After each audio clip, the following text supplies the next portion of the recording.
بزنطیہ میں ہرکل کو اطلاع مل گئی تھی کہ اس کی یہ فوج جو مصر سے آئی تھی اور وہ بچی کچی فوج جو بزنطیہ میں اس کے پاس تھی سب کٹ مری ہے یا تتر بتر ہو کر بھاگ نکلی ہے۔ ہرکل نے اس اطلاع پر پہلا اقدام یہ کیا کہ بزنطیہ سے نکل جانے کی تیاریاں شروع کر دیں۔ اس نے حکم دے دیا کہ بزنطیہ خالی کر دیا جائے۔ خالی کر دینے کا مطلب یہ نہیں تھا کہ ایک دو دنوں میں وہ محل بھی خالی کر جاتا اور وہاں سے نکلنے والے لوگ نکل بھی جاتے۔ اس انخلا میں بہت سے دنوں کی مہلت درکار تھی۔ حقیقت یہ تھی کہ ہرکل نے شکست تسلیم کر لی تھی اور اس نے فیصلہ کر لیا تھا کہ مصر چلا جائے گا۔ اپنے مصاحبوں سے اس نے کہا تھا کہ وہ مصر جا کر فوج تیار کرے گا اور پھر شام پر فوج کشی کر کے مسلمانوں کو یہاں سے نکال باہر کرے گا۔ یہ ایک قدرتی رد عمل تھا یا اپنی شکست پر پردہ ڈالنے کا ایک ڈھنگ کہ اس نے یہ اعلان کیا۔ خفت مٹانے کا اس کے سوا اور کوئی طریقہ نہیں ہو سکتا تھا۔ یوکلس میدان جنگ سے نکلا تو رات کے وقت بزنطیہ اپنی ماں لیزا کے پاس گیا۔ یہ ایک احتیاط تھی کہ ہرکل کو پتہ نہ چلے کہ یوکلس آیا ہے۔ یوکلس نے ماں کو سارا واقعہ بتایا اور کہا کہ انتھونیس نہ ہوتا تو ماں کو اس کی لاش ملتی جس کا سر الگ ہوتا۔ یوکلس لیزا کا اکلوتا بیٹا تھا۔ وہ تو ایسی چونکی کہ اس کی آنکھیں ٹھہر گئیں اور منہ کھل گیا۔ پھر اس کے چہرے پر غصے کا تاثر آ گیا اور وہ دانت پیسنے لگی۔ ایک دو دنوں بعد انتھونیس بھی بزنطیہ پہنچ گیا، لیکن اس نے بھی ایسی احتیاط کی کہ ہرکل کو پتہ ہی نہ چل سکا کہ اس کا ایک جرنیل میدان جنگ سے آیا ہے۔ وہ اپنے گھر بھی نہ گیا، کسی دوست کے ہاں یا اپنے کسی خفیہ ٹھکانے پر چلا گیا۔ انتھونیس نے اپنے کسی قابل اعتماد آدمی کو خفیہ طور پر لیزا کے پاس اس پیغام کے ساتھ بھیجا کہ وہ اسے آ کر ملے۔ لیزا تو بڑی بےتابی سے اس کا انتظار کر رہی تھی۔ وہ انتھونیس سے پوچھنے کو بےتاب تھی کہ اسے کس طرح پتہ چلا تھا کہ ہرکل اور اس کا بیٹا قسطنطین یوکلس کو اس طریقے سے قتل کرنا چاہتے تھے جو یوکلس نے اسے سنایا ہے۔ جو ہی اسے انتھونیس کا پیغام ملا وہ چل پڑی اور انتھونیس کے پاس پہنچ گئی۔ وہ ایک عام عورت کے لباس میں چہرے پر نقاب ڈالے اس کے پاس گئی تھی تاکہ کوئی اسے پہچان نہ سکے۔ آؤ لیزا، انتھونیس نے پوچھا، کیا تمہیں اپنا بیٹا زندہ سلامت واپس مل گیا ہے؟ ہاں، مل گیا ہے، لیزا نے کہا، لیکن یہ سب کیا ہوا اور کیسے؟ میں کچھ سمجھی ہوں اور کچھ جاننا چاہتی ہوں۔ انتھونیس نے کہا کہ اس نے اسے یہی بتانے کے لیے بلایا ہے کہ وہ یوکلس اور موت کے درمیان کس طرح آ گیا تھا۔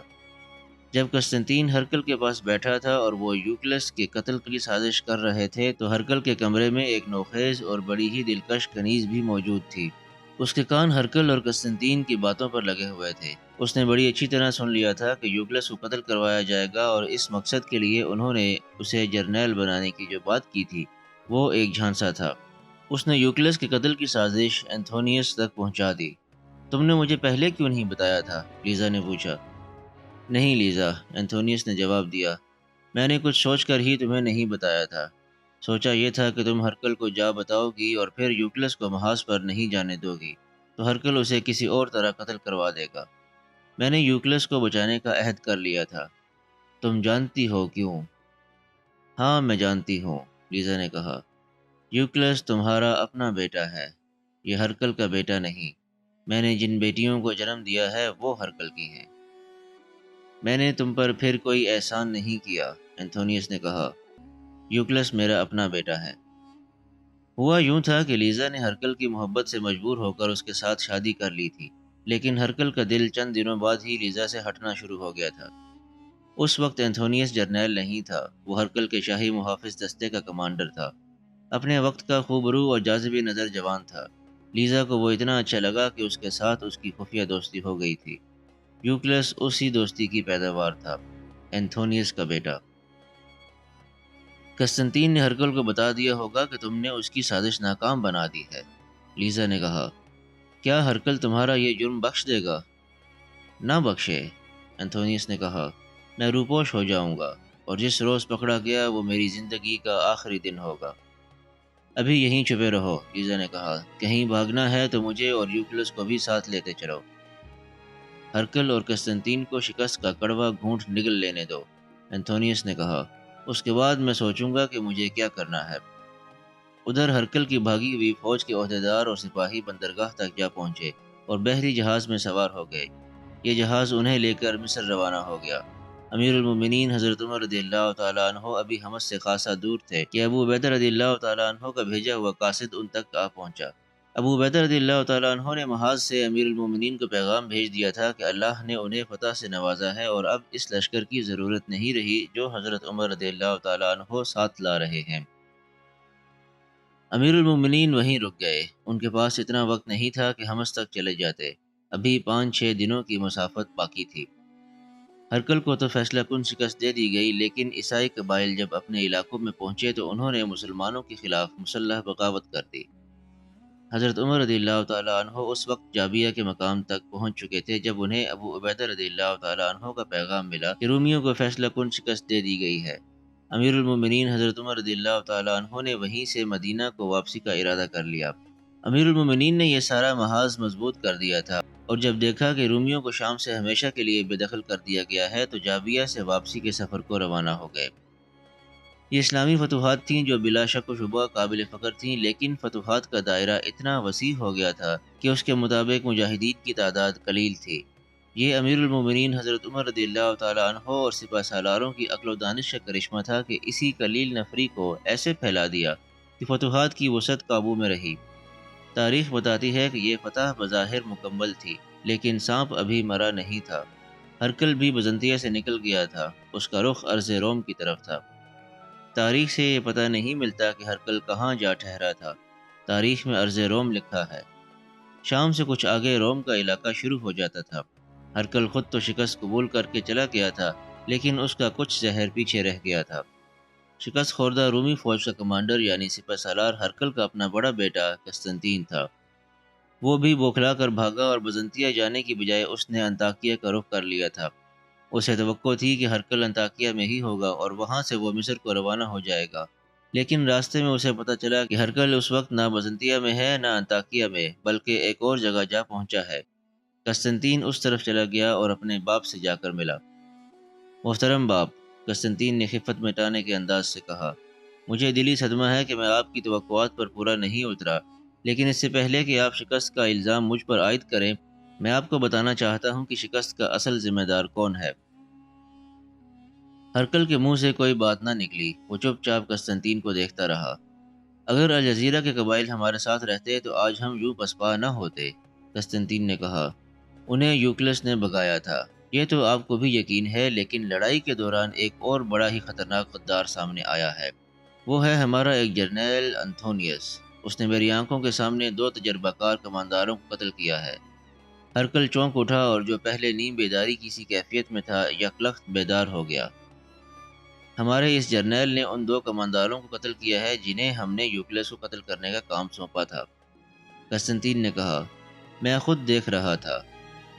انتھونیوس کو تو معلوم ہی نہیں تھا کہ ہم یوکلس کو قتل کروا رہے ہیں، پھر اس نے ان 2 کمانداروں کو قتل کیوں کیا؟ صرف اس لیے کہ وہ اپنی فوج کو کمزور کر رہا تھا تاکہ ہمیں شکست ہو۔ میں نے لڑائی کی صورتحال کے مطابق انتھونیوس کی طرف قاصد دوڑایا کہ اپنے دستے کو فلاں طرف لے جا کر مسلمانوں پر حملہ کرے، لیکن قاصد اسے ڈھونڈ ڈھونڈ کر واپس آ گیا۔ نہ اسے انتھونیوس ملا اور نہ یوکلس۔ کیا یہ کھلی غداری نہیں؟ وہ اس وقت کہاں ہوں گے؟ ہرکل نے پوچھا۔ میں یہ بھی معلوم کر آیا ہوں، قسطنطین نے جواب دیا۔ وہ دونوں بزنطیہ چلے گئے تھے، وہاں جاتے دیکھے گئے ہیں۔ ہرکل پہلے ہی صدمے اور غصے سے نیم پاگل ہو چکا تھا۔ اس نے اپنے محافظ دستے کے کمانڈر کو بلایا اور بڑی ہی گرجدار آواز میں حکم دیا کہ ابھی بزنطیہ جاؤ اور جرنیل انتھونیوس کو زنجیروں یا رسیوں سے باندھ کر لے آؤ۔ سورج کبھی کا غروب ہو چکا تھا اور رات گہری ہو گئی تھی۔ محافظ دستے کا کماندار 8-10 محافظوں کو ساتھ لے کر بزنطیہ کی طرف روانہ ہو گیا۔ بزنطیہ تک پہنچنے کے لیے 3-4 گھنٹے درکار تھے۔ ہرکل کا حکم تھا کہ اس جرنیل کو فوراً لایا جائے۔ محافظوں نے گھوڑوں کو ایڑ لگا دی اور گھوڑے سرپٹ دوڑتے گئے۔ آدھی رات سے کچھ پہلے یہ محافظ سوار بزنطیہ پہنچے۔ بزنطیہ ایک مضبوط قلعہ تھا اور قلعوں کے دروازے سورج غروب ہوتے ہی بند کر دیے جاتے تھے، لیکن اب بزنطیہ کے دروازے کھلے تھے کیونکہ ہرکل نے یہ شہر خالی کرنے کا حکم دے دیا تھا۔ کماندار کو انتھونیوس سے گھر کا علم تھا۔ اس نے اس گھر پر چھاپا مارا، لیکن مکان خالی پڑا تھا اور گھر میں کوئی بھی نہیں تھا۔ ابھی کئی لوگ شہر میں موجود تھے۔ کماندار نے ساتھ والے 3-4 مکانوں پر دستک دے کر سب کو جگایا اور انتھونیوس کے متعلق پوچھا۔ انہوں نے بتایا کہ انتھونیوس کی بیوی اپنے بچوں کے ساتھ شہر سے نکلتی دیکھی گئی ہے، لیکن انتھونیوس کہیں نظر نہیں آیا۔ اس وقت انتھونیوس بزنطیہ سے پورے 1 دن کی مسافت جتنا دور نکل گیا تھا۔ یوکلس اور لیزا بھی اس کے ساتھ تھے۔ تینوں گھوڑوں پر سوار تھے اور چوتھے گھوڑے پر انہوں نے کھانے پینے کا سامان اور کچھ ضروری اشیاء لاد لی تھیں۔ ان تک کسی کا پہنچنا ممکن نہیں رہا تھا۔ محافظ دستہ کے کمانڈر نے واپس جا کر بتایا کہ انتھونیس کا گھر خالی ہے اور اس کے بیوی بچے بھی لاپتہ ہیں۔ قسطنطین نے یہ سنتے ہی کہا کہ وہ غدار اپنے بیوی بچوں کو ساتھ لے کر کہیں بھاگ گیا ہے۔ ہرکل پہلے ہی غصے سے باولا ہوا جا رہا تھا۔ اس نے حکم جاری کر دیا کہ یہ جرنیل جہاں کہیں بھی نظر آئے اسے پکڑ کر اس کے سامنے لایا جائے۔ اور دوسرے غدار یوکلس کے متعلق کیا حکم ہے؟ قسطنطین نے ہرکل سے پوچھا۔ اب میں اسے معاف نہیں کر سکتا، ہرکل نے کہا۔ اس کا اب خاتمہ ہی کرنا پڑے گا، اور اگر اس کی ماں نے کوئی الٹی سیدھی حرکت کی تو میں اسے بھی دنیا سے اٹھا دوں گا۔ پورا ملک ہمارے ہاتھ سے نکل گیا ہے، میں تو اپنے آپ کو بھی معاف کرنے کے لیے تیار نہیں۔ قسطنطین نے ہرکل کو اکسا دیا کہ یوکلس کو گرفتار کر لیا جائے یا خفیہ طور پر وہ جہاں کہیں بھی ہے قتل کروا دیا جائے۔ وہ لڑائی میں مارے ہی نہ گئے ہوں، ہرکل نے کہا۔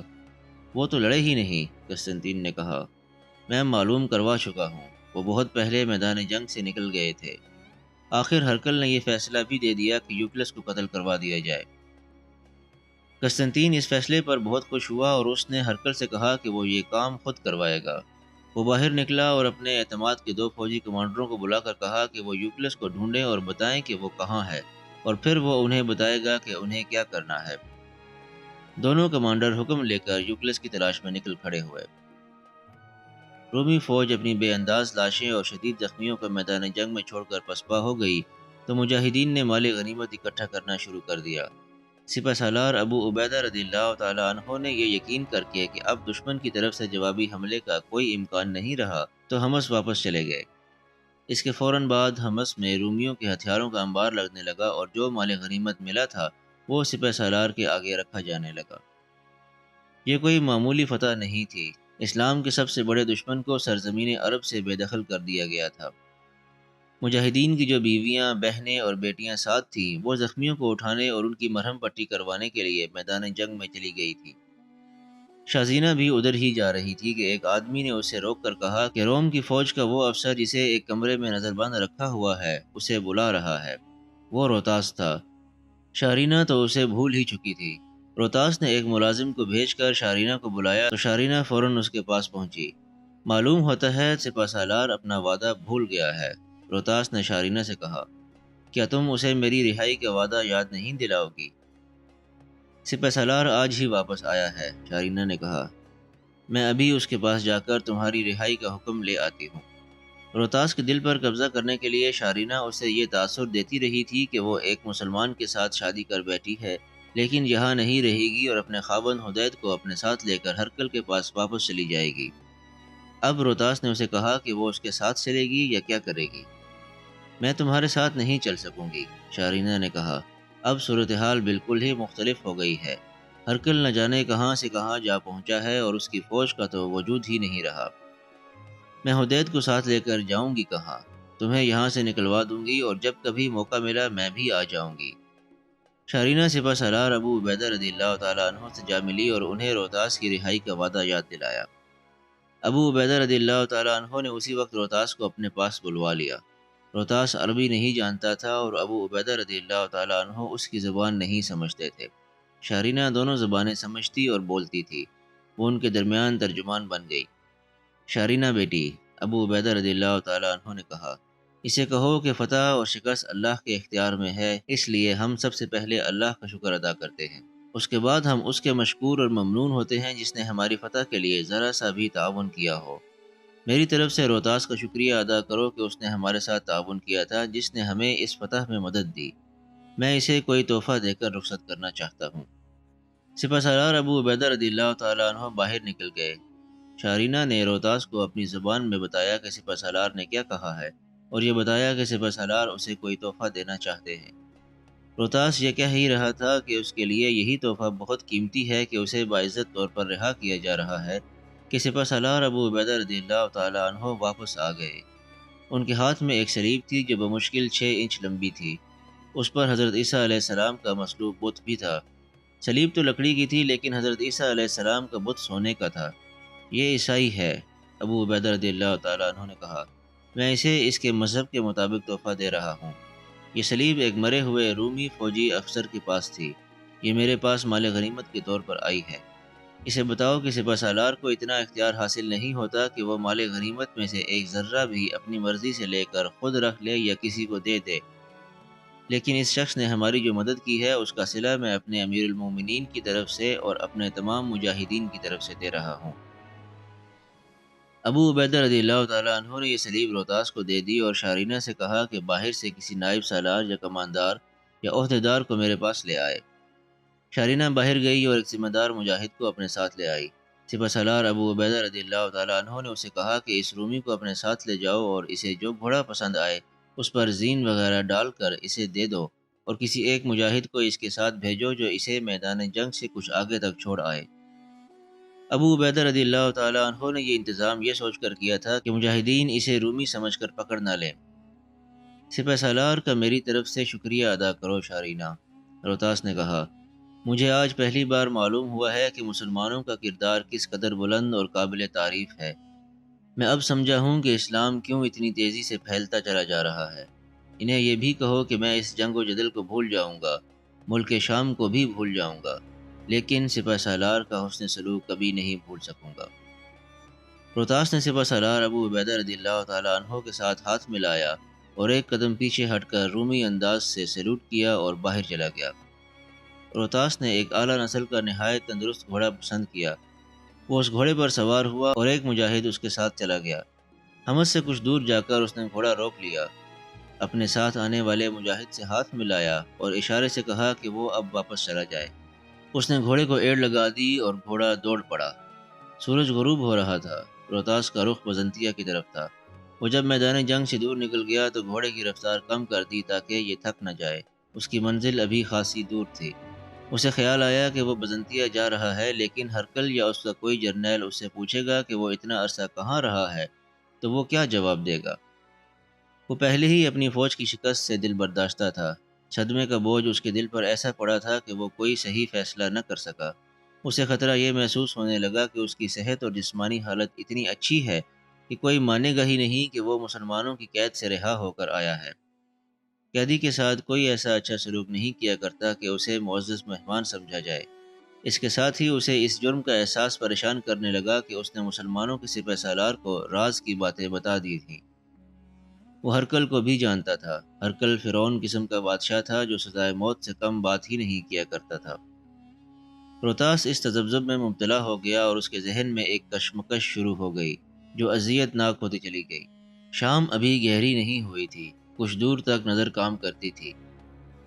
اس نے گھوڑے کی لگام کو ہلکا سا جھٹکا دیا، گھوڑا چل پڑا، لیکن روتاس نے گھوڑے کا رخ دائیں طرف موڑ دیا۔ اس نے بزنطیہ کو ذہن سے نکال پھینکا تھا۔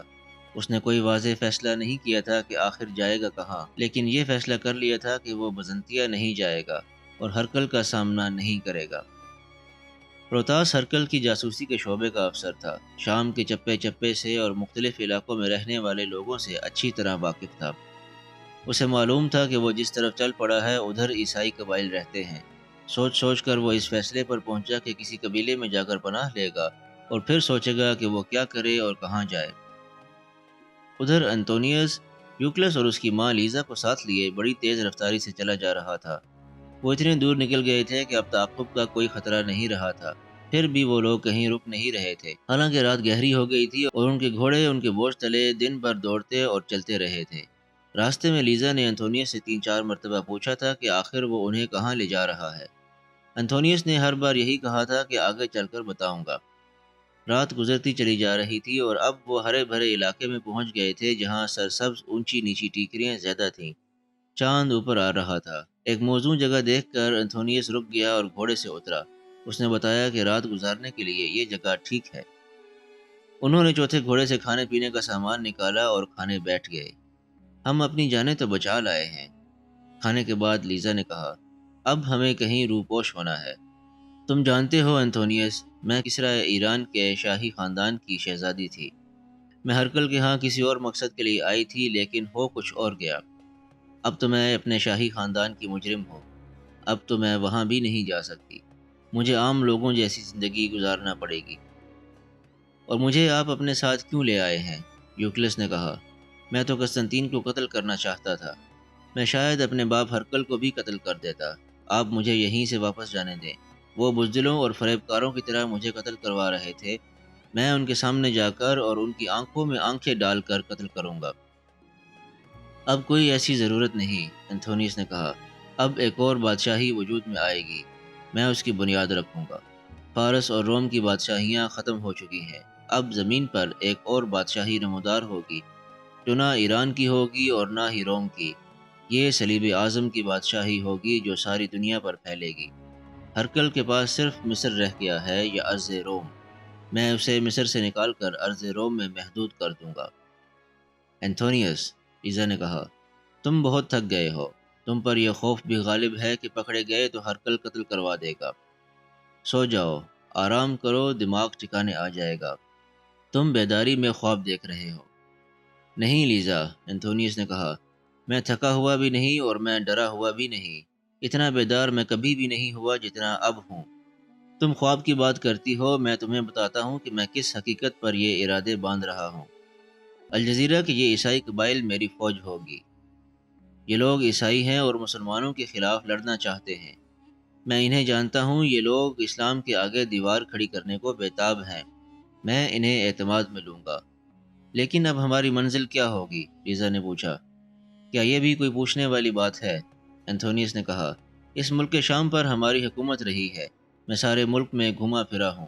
الجزیرہ میں تو بہت ہی عرصہ رہا ہوں اور مختلف قبائل کے سرداروں کو صرف جانتا ہی نہیں بلکہ بعض کے ساتھ میرے دوستانہ تعلقات بھی ہیں۔ میں یہ بھی جانتا ہوں کہ ان میں کون کون سے قبیلے زیادہ طاقتور ہیں۔ میں ان میں سے کسی ایک کے پاس جا رہا ہوں۔ مجھے پوری امید ہے کہ یہ لوگ مجھے مایوس نہیں کریں گے۔ یہ تو خوش ہوں گے کہ انہیں ایک تجربہ کار جرنیل مل گیا ہے۔ میں انہیں ایک فوج کی صورت میں منظم کر لوں گا اور ان کی تربیت اسی طرح کروں گا جس طرح ہم اپنی فوج کی کرتے تھے۔ اینتھونیس نے جن دو عیسائی قبیلوں کی طرف اشارہ کیا تھا ان میں ایک تھا بنی ربی اور دوسرا تھا بنی تنوخ۔ یہ دو قبیلے افرادی قوت اور مالی لحاظ سے بہت طاقتور تھے اور دیگر چھوٹے بڑے قبائل انہیں اپنا لیڈر مانتے تھے۔ ایسا ہی طاقتور تیسرا قبیلہ بنو ایاد تھا۔ یہ قبیلہ بھی طاقتور تھا لیکن اس قبیلے میں کچھ ایسے دانشمند بھی تھے کہ وہ حالات کے ساتھ سمجھوتا کر لیتے تھے اور اپنے مفاد کی خاطر جھک بھی جایا کرتے تھے۔ یہ تینوں قبیلے حلب کے گرد و نواح میں رہتے تھے اور دوسرے قبائل الجزیرہ میں پھیلے ہوئے تھے۔ یہ تھی ایک اور طاقت جو مسلمانوں کے خلاف اٹھنے والی تھی۔ یہ اس لیے خطرناک تھی کہ اس کا کسی کو علم ہی نہیں تھا اور ایسی خفیہ کہ اسے جاسوس بھی ابھرتا ہوا نہیں دیکھ سکتے تھے۔ تم جرنیل ہو اینتھونیس، یقیناً مجھ سے زیادہ جانتے اور سمجھتے ہو، لیزا نے کہا، لیکن میں بھی کچھ جانتی ہوں۔ جن مسلمانوں کا مقابلہ اتنی طاقتور فوج نہیں کر سکی ان کے مقابلے میں یہ غیر تربیت یافتہ قبائل کیسے لڑیں گے؟ میں جرنیل ہوں لیزا، اینتھونیس نے کہا، میں فوجوں کی خوبیاں اور خامیاں سمجھتا ہوں۔ مسلمانوں نے ملک شام فتح تو کر لیا ہے لیکن وہ اس قدر تھک چکے ہیں کہ یہاں سے آگے بڑھے تو ان کا دم خم ختم ہو جائے گا۔ ان کے مقابلے میں قبائلی تازہ دم ہیں۔ ابھی تک وہ کہیں بھی نہیں لڑے۔ انہیں ایک جرنیل کی ضرورت ہے اور میں ان کی یہ ضرورت پوری کر دوں گا۔ امیر المومنین حضرت عمر رضی اللہ تعالیٰ عنہ جب جابیہ سے مدینہ کو واپس چلے تھے تو یہ حکم آگے بھیج کر چلے تھے کہ جن سالاروں کو مختلف علاقے دیے گئے ہیں ان علاقوں کی بستیوں پر اور چھوٹی بڑی قلعہ بندیوں پر حملے شروع کر دیں۔ یہ علاقے الجزیرہ کے عیسائی قبائل کے تھے۔ امیر المومنین نے سوچا تھا کہ ان قبائل کو ذرا سا بھی دم لینے دیا تو یہ متحد ہو کر ایک لشکر بن جائیں گے۔ یہ تمام علاقے مسلمانوں نے فتح کر لیے تھے لیکن کچھ چھوٹے بڑے قلعے اور بستیاں ایسی تھیں جہاں مجاہدین کی نفری بہت ہی کم تھی۔ وہ اس لیے کہ ابھی زیادہ سے زیادہ نفری کی ضرورت حمص کے میدان جنگ میں تھی۔ اس کا نتیجہ یہ ہوا کہ بعض علاقوں میں عیسائی قبائل نے بغاوت کر دی اور مسلمانوں کا قبضہ تسلیم کرنے سے انکار کر دیا۔ پہلی بغاوت کی اطلاع ایک قلعہ بند شہر رقہ سے آئی۔ وہاں مجاہدین کی نفری بہت ہی تھوڑی تھی، زیادہ نفری کی ضرورت ہی محسوس نہیں کی گئی تھی۔ یہ مجاہدین دراصل انتظامیہ کے اہلکار تھے جنہیں وہاں جزیہ اور دیگر محصولات وصول کرنے کے لیے رکھا گیا تھا۔ وہاں کے لوگوں نے جزیہ اور محصولات دینے سے انکار کر دیا اور ان مسلمان اہلکاروں کو ایک جگہ بند کر کے بے بس کر دیا۔ معلوم نہیں کہ وہ کوئی مجاہد تھا جو کسی طرح ان عیسائیوں سے بچ کر نکل آیا یا ان چند ایک عیسائیوں میں سے کوئی تھا جنہیں مسلمانوں نے اپنے جاسوس بنا لیا تھا۔ ان میں سے کسی نے وہاں سے نکل کر پیچھے اطلاع دی کہ رقہ میں بغاوت ہو گئی ہے۔ یہ علاقہ ایک سالار سہیل بن عدی کی ذمہ داری میں تھا۔ انہیں اطلاع ملی تو وہ اپنے لشکر کے ساتھ فوراً رقہ کی طرف کوچ کر گئے۔ رقہ پہنچے تو دیکھا کہ یہ تو اچھا خاصا مضبوط قلعہ ہے جس کے تمام دروازے بند ہو چکے ہیں۔ عیسائی دیواروں کے اوپر کھڑے مسلمانوں کو للکار رہے تھے۔ ان کے پاس کمانیں تھیں جن میں تیر ڈال کر وہ دفاع کے لیے تیار تھے۔ بعض کے ہاتھوں میں پھینکنے والی چھوٹی برچیاں تھیں۔ قلعے کا دفاع مضبوط نظر آ رہا تھا۔ سالار سہیل بن عدی نے اعلان کروایا کہ فوراً ہتھیار ڈال دو اور قلعے کے دروازے کھول دو۔